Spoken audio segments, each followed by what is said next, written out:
জীবন জীবিকার তাগিদে যে মানুষটি একবার ঘর ছাড়া হয় তার আর সহজে ঘরে ফেরা হয় না। শুধুমাত্র মেহমানের মতো এই ঘরে বসে, আবার নির্দিষ্ট সময় পরে চলে যেতে হয়। এটাই বাস্তবতা। আসসালামু আলাইকুম, welcome to my channel Sabrina's blog ভিডি। সাবরিনাস ব্লগ ভিডিতে সবাইকে স্বাগতম জানিয়ে শুরু করছি আজকের ব্লগ। আমার হাজবেন্ডের চলে যাওয়ার ব্লগে আমি বলেছিলাম যে আমি সম্পূর্ণ ভিডিওটি শেয়ার করিনি, আজকে আরেকটি পার্ট শেয়ার করছি।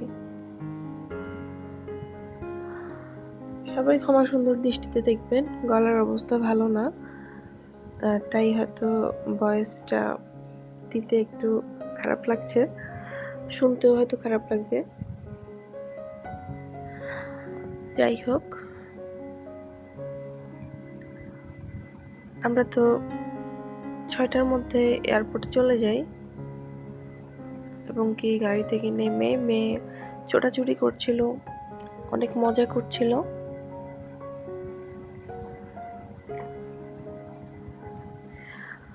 ওরা আসলে বুঝতেই পারছিল না যে ওদের বাবা আর কিছুক্ষণের মধ্যে চলে যাবে, ওদেরকে রেখে চলে যেতে হবে।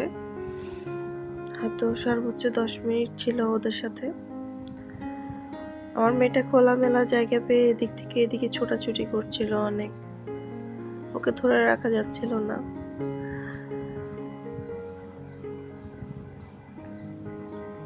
যদি বুঝতে পারতো যে বাবা ওদেরকে রেখে চলে যাচ্ছে তাহলে হয়তো বাবার কোল থেকে নামতোই না।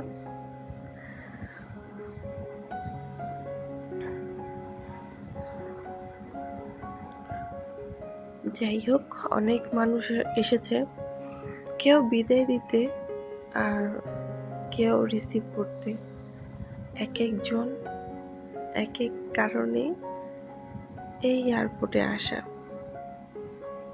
কেউ হেসে হেসে যায়, কেউ কেঁদে কেঁদে যায়।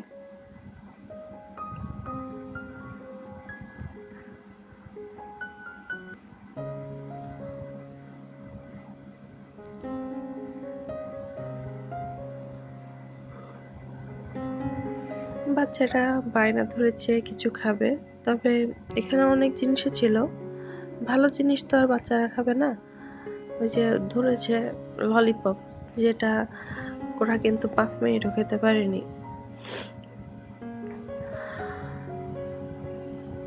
আর আমার মেয়েটাও মানে একটু খোলামেলা পেয়ে অনেক খুশি ছিল।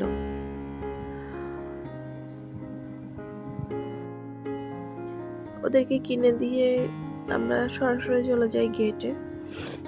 ভিতরে তো আর ঢুকতে দিবে না আমাদেরকে। এ প্রথম মনে হয় জড়িয়ে ধরে কেঁদেছি, তাও কাঁদতে পারছিলাম না ছেলে মেয়ের জন্য। ছেলে মেয়ে অনেক কান্না করছিল।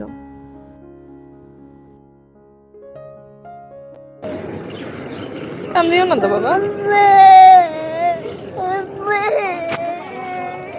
কান্দে না, আর কান্দে না, আর কান্দে না। আব্বা আবার আসবে।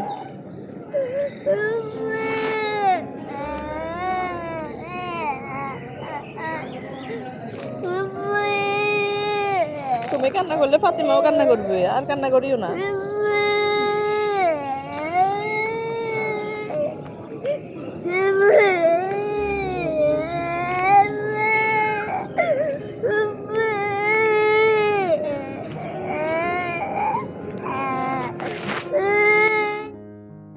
আসলে আমার ছেলেটা এত কান্না করছিল, ওর কান্না দেখে যে কোনো মানুষের কান্না চলে আসবে। প্রত্যেকটা মানুষে ওকে বলছিল বাবা আর কেঁদো না, আর ওর বাবা ভিতরে চলে যাচ্ছে। যতক্ষণ পর্যন্ত লাইনে ছিল ততক্ষণ আমরা ওকে দেখেছি, মানে চোখের দেখা যতক্ষণ দেখা যায় ততক্ষণ আমরাও ওখানে ছিলাম। এরপর অনেক কষ্টে ছেলেকে নিয়ে আমি গাড়িতে আসি, ওয়েট করছিলাম, প্রায় ঘন্টাখানেক আরও ছিলাম। ওদেরকে কোনো রকম কান্না থামিয়েছি। ওদের এমনিতেই তখন কাশি ছিল, এই চকলেটটা খাওয়ার পর অনেক কাশি বেড়ে যাচ্ছে, পরে আমি ফেলে দিয়েছি। তো যাই হোক, জীবন জীবিকা বড্ড কঠিন জিনিস। এই জীবিকার জন্য দূরে চলে যেতে হয়েছে, যে দূরে চলে যাচ্ছে শুধুমাত্র আমাদেরকে একটু ভালো রাখবে বলে। একটা প্লেন ছেড়ে দিয়েছে, আব্দুল্লাহকে দেখাচ্ছিলাম, দেখো প্লেন ছেড়ে দিয়েছে। ও বলছিল আম্মু এটাতে কি আমার বাবা আছে? তো বললাম না, এটাতে বাবা নেই। অনেক কান্নাকাটি করছিল তখন, ওই মুহূর্তটাতে কান্না করতে করতে এক পর্যায়ে মানে খুব টায়ার্ড হয়ে গেছে, টায়ার্ড হয়ে ঘুমিয়েছে। তো আমি শেয়ার করব, সেটাও দেখতে থাকুন। তো আব্দুল্লাহ এই মুহূর্তে আমার কাছে, আর আমার মেয়েটা ওর মামাটার কাছে বসে আছে, আমার কাছেও আসছে না। ওই যে ভাই ওইখানে বসেছিল, এই জন্য ও বসবে। গাড়ি ছেড়ে দিয়েছে ঘন্টাখানিক পরে। যখন আমার হাজবেন্ডের ইমিগ্রেশন হয়ে যায় তখন আমরা রওনা হই। খুব খারাপ লাগছিল আসলে, এত কম সময়, আর দেশে এত কম সময়ের জন্য আসেনি। 6 মাস 4 মাস এর একবার তো 2 বছর ছিল টানা। তো এবার মাত্র এক মাস 27 দিনের জন্য বাংলাদেশের মাটিতে থাকতে পেরেছে। এটা খুবই খুবই খুবই কষ্টের আমাদের জন্য। এত তাড়াতাড়ি চলে যেতে হবে কখনো চিন্তা করিনি, আমি নিজেও চিন্তা করিনি। আমার মনে হচ্ছে যে সত্যি, যেটা অনেক কাজ বাকি রয়ে গিয়েছিল, অনেক কিছু মনে হয় যে বাকি রয়ে গিয়েছিল, অনেক কিছু করতে পারিনি। কিভাবে কিভাবে সময় চলে গিয়েছে, অনেকটা বেশি ঘোরাঘুরির মাধ্যমেও সময় চলে গিয়েছে, এদিকে গিয়েছে ওদিকে গিয়েছে। আসলে ভালো সময় যখন যায় সেটা দ্রুত চলে যায়, আর দেখবেন খারাপ সময় যখন যায় তখন সেটা যেতে অনেক কষ্ট হয়। আর ভালোভাবে সময় আলহামদুলিল্লাহ ভালোভাবে কাটিয়েছি দেখে মনে হয় সময়টা খুব দ্রুত চলে গেছে, আর খুব কম সময় পেয়েছি। যাওয়ার সময় এগুলো ভিডিও করতে পারিনি, আসার সময় একটু শ্যুট করলাম, কাজ চলছে ফ্লাইওভারের। একদম সকাল তো, আবহাওয়াটা খুব সুন্দর লাগছিল, খুব ভালো লাগছিল।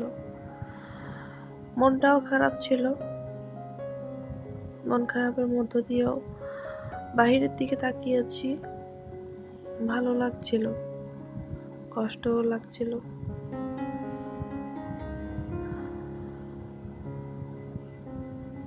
তো এদিকে অনেকগুলো জাহাজ দেখা যাচ্ছে, শিপ দেখা যাচ্ছে।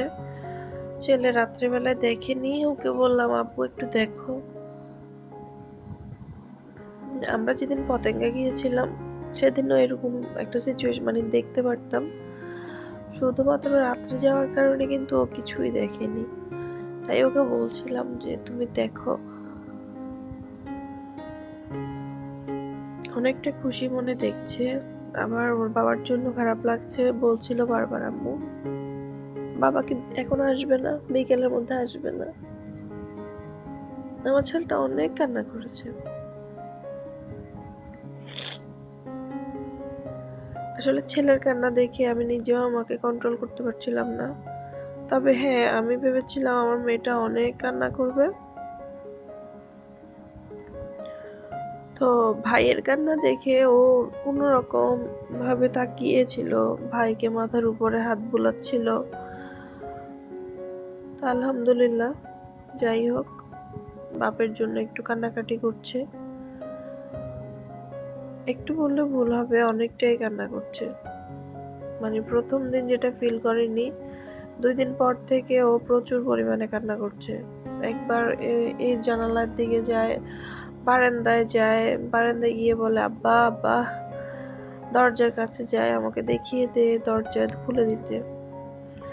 আসলে মুহূর্তগুলো খুব খুব খারাপ লাগার মতো। আমি আমার ব্যক্তিগত জীবনের